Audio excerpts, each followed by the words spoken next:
Buenos días, buenos tardes, mga amigos, mga amigas, mga kompanyeros, kompanyeras at sa aking mga kasama sa Usapang Batas, mga kayubi. Magandang araw po sa inyong lahat. Ako po ang inyong lingkod, Atty. Rene Bueno. At ngayon po ay ating pag-usapan. Ito tungkol sa isang tao na madalas mabanggit ang pangalan, ngunit hanggang ngayon ay hindi pa nakikita sa Senate investigation in aid of legislation. Ang pangalan niya ay Beng Ramos na madalas mabanggit pero hanggang ngayon ay hindi pa napapatawag. Sino ba si Beng Ramos? Si Beng Ramos ay isang individual na inakusahan ng ilang bagay na may kaugnayan sa flood control projects anomalies. Allegedly, siya daw ay isang bagman. Unang-una, yan ang kanyang naging tagline, bagman, si Beng Ramos. O yung tinatawag na tagahatid ng kickbacks na may kaugnayan sa mga proyekto sa pagkontrol ng baha. Ibig sabihin, siya yung nagdadala ng pera mula sa mga kontratista papunta sa mga opisyal na sangkot sa anomalya. Ito ay ayon sa mga alegasyon at hindi pa napapatunayan sa korte at maski dyan sa Senate investigation in aid of legislation. So, bibigay lang natin yung background kung sino ba itong tao na to na madalas banggitin sa Senate investigation. Pangalawa, may mga ulat na binisita siya ng isang kontratista na nagngangalang Mina Jose ng WJ Construction. Ito kanina umatinto sa Senate investigation na parang lumalabas na wala naman siyang kinalaman talaga.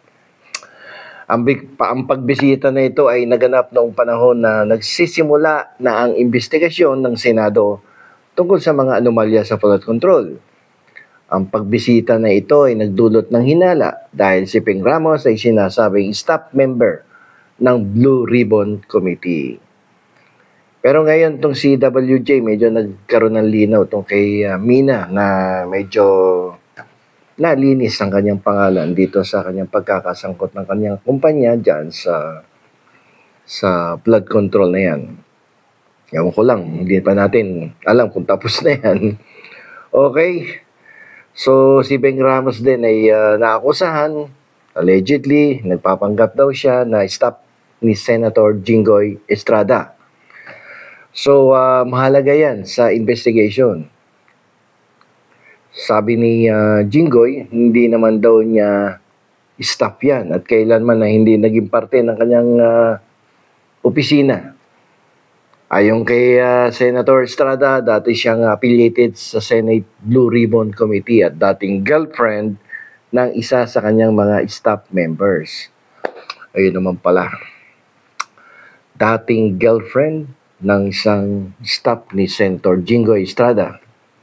Dahil dito naghain si Senator Estrada ng resolusyon na humihiling ng investigasyon sa mga aksyon ni Ramos dahil hindi raw siya otorisadong gamitin ang pangalan ng senador o kumilos sa kanyang ngalan.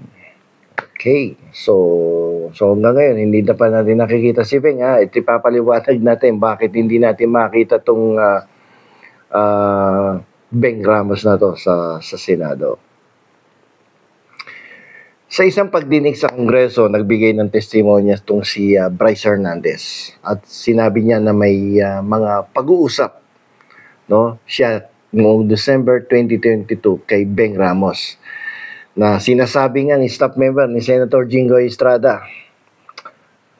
Alam niyo sa San Juan, ako batang San Juan ako, ang daming Ramos dyan Barangay Addition Hills, Barangay Pedro Cruz, Barangay Balumbato, no?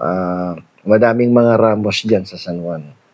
Yung iba dyan, kilala ko pa So, ngayon, ang tanong dito, bakit hindi mapipilitang dumalo sa pagdinig ng Senado itong si Beng Ramos? Why the Senate cannot compel her to attend the Senate investigation in aid of legislation? Ano ang mga dahilan, no? At bakit hindi ito mapuwersang pumunta At madalas nababanggit, ayon nga sa mga ulat, bagman nga daw. So, hindi pinayagan o hindi pinilit, no, na dumalo sa pagdinig si Beng Ramos dahil sa kanyang kondisyon. Napag-alaman na itong si Beng Ramos ay merong cancer.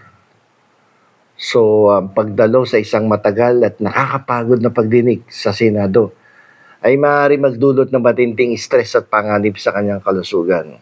Ayan, so may cancer pala yung tao, kaya hindi mapilit na Senado ngayon na umatinto sa investigation. So, karapatan yan nung Beng Ramos kasi meron tayong tinatawag na right to health under the Constitution. Ang Konstitusyon ng Pilipinas ay kumikilala sa karapatan ng bawat mamamayan sa kalusugan. So, sa mga ganitong sitwasyon, maaaring bigyan ng konsiderasyon ang kalagayan ng isang tao katulad ni Beng Ramos, lalo na kung ang kanyang buhay ay nasa panganib o kung ang kanyang kalusugan ay lubhang maapektuhan. Ang pagkakaalam ko kanina nga sa investigation, nabanggit ng isa sa mga senador na kini-chemotherapy siya ngayon. So, nakakaawa nga naman kung talagang pepersahin mo ang kanyang kalusugan na sitwasyon ngayon. So, ang desisyon ng Senado na payagan siyang hindi dumalo ay isang pagtatangka na balansehin ang interes ng publiko na malaman ang katotohanan at ang kanyang karapatan, no? Karapatan niya bilang isang individual, no, sa kanyang kalusugan at makataong pagtrato. Hindi natin mapapwersang umating yan for humanitarian consideration. May cancer yung tao. Nakakaawa naman talaga. Regardless kung anong kanyang participation doon sa flood control mess na yan. Ngayon, upang maging valid naman yung exemption na to sa pag-attend sa pagdinig sa Senado, dapat makapagsubmit naman to ng ebidensya tulad ng certificate mula sa doktor na magpapatunay sa kanyang malubhang kondisyon. Hindi pwedeng verbal lang, dapat merong medical certificate.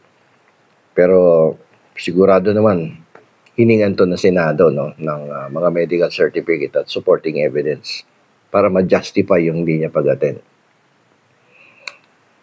Maaaring maghanap ang Senado ng alternatibong paraan upang makuha ang kanyang testimonya tulad ng pagpapadala ng nakasulat na tanong o pagkuha ng kanyang pahayag sa isang lugar na mas angkop sa kanyang kalagayan nang hindi na niya kailangang dumalo sa physical na pagdinig. Yan, allowed yan. Nakalagay naman yan sa rules of court na kung saan kung hindi ka makakapunta, pwede ka magbigay ng testimonya sa isang lugar na may kasamang abogado at mga testigo at doon mo ipahayag ang iyong nalalaman tungkol sa mga anomalyang nangyari dyan sa Senado. At tapos isasubmit doon sa Senado ang iyong testimonya na kinuha kung saan ka man nagbigay ng iyong testimonya.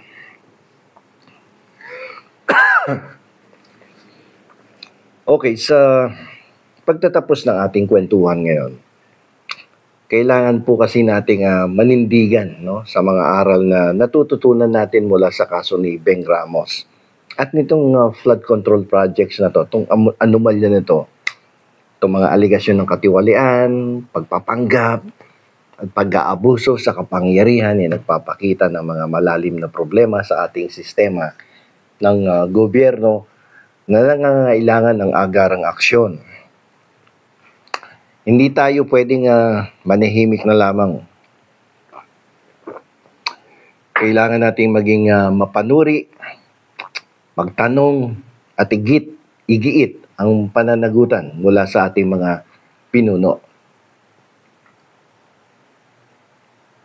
Hindi pwede yung pinapahintulutan natin yung mga katiwalian na yan na nangyayari sa ating bansa.